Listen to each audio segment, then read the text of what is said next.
The new discoveries here at the Church of the Holy Sepulchre happened during a recent restoration around the tomb of Jesus. Archaeologists arrived, they were told their access would be limited.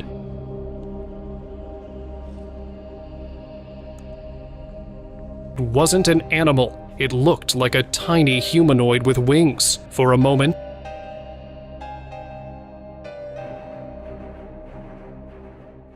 Jerusalem has always been the epicenter of history, faith, and prophecy. But in recent months, a series of events has begun unfolding with a timing too precise to ignore. From beneath the ancient stone of the Holy Sepulchre, sealed chambers untouched for nearly 2,000 years are being revealed. Above the city, strange lights and crimson halos appear in the night sky. The desert winds have turned violent, unleashing sandstorms that swallow highways, cities, and archaeological sites alike. These events are not isolated. They are layered earth, sky, and stone responding together. Are these coincidences? Or is Jerusalem once again becoming the focal point of a prophetic pattern? Stay with us, and don't forget to like, comment, and subscribe. Beneath the ancient stone of Jerusalem's most sacred site, a discovery has quietly unfolded that is forcing archaeologists, historians, and theologians alike to re-examine assumptions that have stood unchallenged for centuries, because during a tightly controlled restoration inside the Church of the Holy Sepulchre, engineers detected subtle but alarming structural instability beneath the marble floor surrounding the traditional tomb. What initially appeared to be routine subsidence soon revealed a far deeper problem, as advanced measurements showed that portions of the foundation were resting on compacted material that had remained undisturbed for nearly 2 millennia, placing immense pressure on a site layered with continuous construction since the Roman period. Faced with the risk of irreversible damage, the custodial authorities, who rarely reach consensus, granted limited scientific access, allowing ground-penetrating radar to scan beneath the surface for the first time in modern history. What the instruments revealed did not resemble a uniform foundation, but instead exposed irregular voids, sloping cuts, and sealed spaces that suggested intentional human activity rather than natural geological formation. As the marble paving was carefully lifted, archaeologists expected to encounter modern repair materials, yet what emerged was a remarkably preserved sequence of historical layers, each one resting intact upon the next, as though time itself had been compressed into a single vertical archive beneath Jerusalem's stone. Below 20th century leveling mortar lay fragments of Byzantine paving from the 4th century, confirming early Christian reconstruction, while deeper still appeared the dense rubble of Roman destruction associated with Emperor Hadrian's efforts to suppress Jewish and early Christian presence at the site.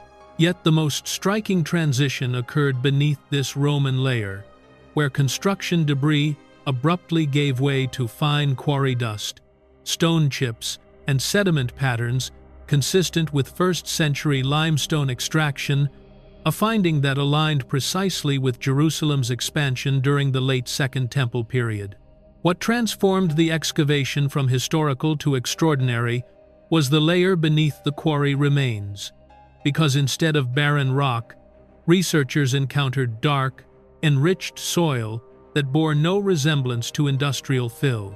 Laboratory analysis identified preserved pollen from cultivated olive and grape plants, indicating that this area had once been a maintained garden rather than an abandoned quarry, a detail that immediately echoed the Gospel account, stating that the tomb was located within a garden.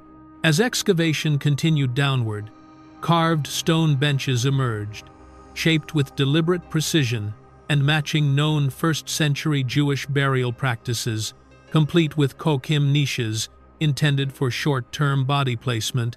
Within the grooves and crevices of these stone benches, micro-extraction tools recovered fragile linen fibers carrying chemical traces of ancient burial oils, evidence suggesting not symbolic construction but actual use. as though a body had once been prepared upon these stones before being removed. Beneath the traditional burial slab itself, radar identified a sealed rectangular chamber, untouched since antiquity. Its contents unseen, but its presence undeniable, leaving researchers divided between caution and awe, because the ground beneath Jerusalem was no longer merely supporting history, it was revealing it. As the excavation beneath Jerusalem's most sacred ground was unfolding in silence, the land above began to change in a way that residents described as both sudden and unsettling, because powerful sandstorms swept in from the Judean desert with unusual speed, transforming clear skies into suffocating walls of dust that swallowed streets, rooftops, and ancient stones within minutes. Unlike seasonal dust events that gradually build under predictable weather patterns, these storms arrived with little warning, driven by violent desert winds that seemed to surge upward from the ground itself, carrying fine sediment that coated the city in a reddish haze. Visibility dropped to near zero across major roadways, forcing closures that paralyzed travel between Jerusalem, Jericho, and the Dead Sea Basin, while emergency services reported disorientation among drivers who described the storm as moving like a living curtain rather than a drifting cloud. Archaeological teams working in the Judean hills were forced to abandon open trenches as sand poured into exposed layers, temporarily reburying sections of history that had only just been revealed, creating the unsettling impression that the desert was reclaiming what had been uncovered. Satellite imagery captured during the peak of the storm showed massive sediment plumes stretching across central Israel, while ground sensors recorded sudden pressure shifts immediately before the winds intensified, a sequence that puzzled meteorologists because it did not align with standard atmospheric models. Even more troubling were the reports from residents who described an unnatural stillness moments before the storm struck, as though the air itself had paused, followed by a low, vibrating sound that preceded the surge of sand across the city. In several locations near ancient routes and abandoned ruins, the storms stripped away topsoil rather than depositing it, briefly exposing cut stone patterns, partial foundations, and linear rock features that had not been documented before, prompting archaeologists to note that the storm both concealed and revealed, depending on where it passed. For a city layered with memory, this dual action carried symbolic weight, because Jerusalem has long been associated in Scripture with moments when the land responds to divine timing rather than human expectation. Biblical texts repeatedly link desert winds and dust with revelation and judgment. As Isaiah speaks of visitation through storm and tempest, while Genesis reminds humanity of its origin from dust and its inevitable return, a theme that resonates deeply when the city itself is reduced to earth-colored silence.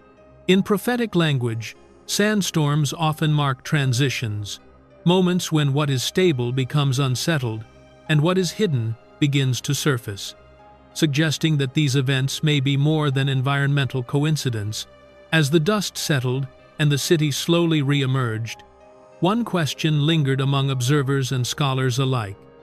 Why now, and why here? At the very moment when Jerusalem's buried layers are being exposed once again. Stay with us, because the next sign does not come from the land, but from the depths below it. While the desert winds were still settling over Jerusalem and the Judean hills, a far more unsettling report began circulating from the eastern edge of the city near the Mount of Olives, because multiple witnesses described a brief but extraordinary sighting that did not resemble any known bird, drone, or atmospheric illusion recorded in the region. Hikers, security personnel, and nearby residents independently reported seeing a small winged figure emerge momentarily above the rocky slopes, moving with controlled, deliberate motion rather than erratic flight, before disappearing beyond the ridgeline that overlooks the ancient city. Witnesses consistently described the figure as humanoid, in form yet unusually small, with proportionate limbs and distinct wings that appeared structured rather than feathered loosely, reflecting light in a way that suggested substance rather than shadow.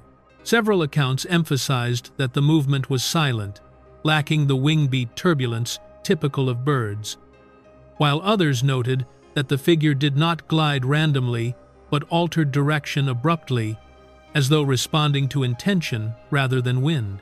Video footage remains unclear due to distance and lighting, yet frame-by-frame analysis shows a symmetrical shape that does not match known avian silhouettes or civilian aerial devices.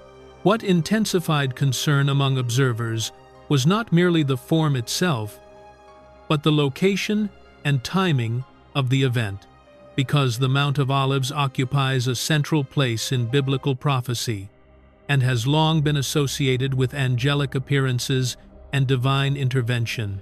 According to Zechariah 14:4, the Mount of Olives is the site where the Lord's feet will stand in the day of final revelation, while Acts 1:10-12 records angelic beings appearing there at the moment of Christ's ascension.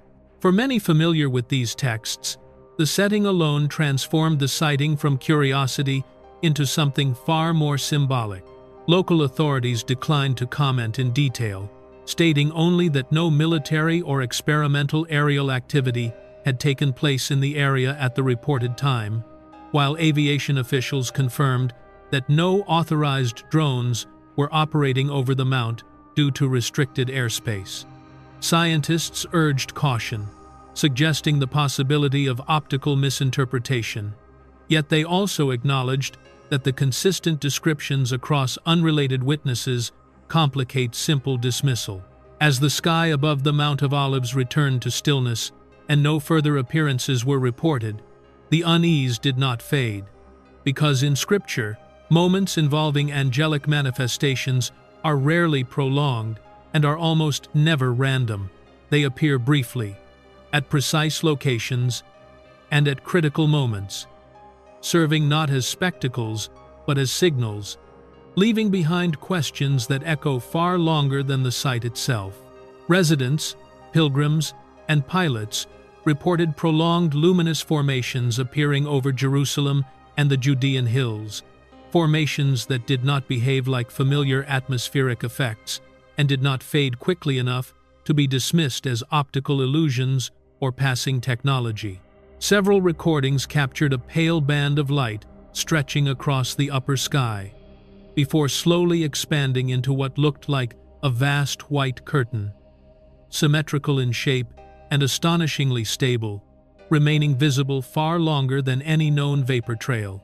Witnesses noted that the light did not scatter or break apart, but held together as though suspended, prompting comparisons to a veil being drawn open. Pilots later confirmed seeing the same formation from altitude, describing it as a defined line etched into the heavens rather than a cloud drifting on the wind. Psalm 19:1 comes to mind in moments like these, declaring that the heavens declare the glory of God and the sky above proclaims his handiwork, a verse long associated with visible signs rather than silent emptiness. On another night, a far more dramatic display appeared when a circular red halo formed high above the region and remained nearly motionless for close to 20 minutes, pulsing gently without shifting position. Scientists quickly ruled out auroras, rocket debris, and satellite reflections, while the explanation of a rare airglow anomaly raised more questions than it answered, because such precision, symmetry, and duration have rarely been documented over Jerusalem. For many observers, the site evoked Joel 2:31, which speaks of the moon being turned to blood before the great and terrible day of the Lord, as well as Luke 21:25, where Jesus warns of signs in the sun, moon, and stars that cause distress and perplexity among nations. What struck witnesses most deeply was not only what they saw, but how the atmosphere felt, because many described an unusual stillness, while the light remained overhead, as though the city itself had paused beneath the display.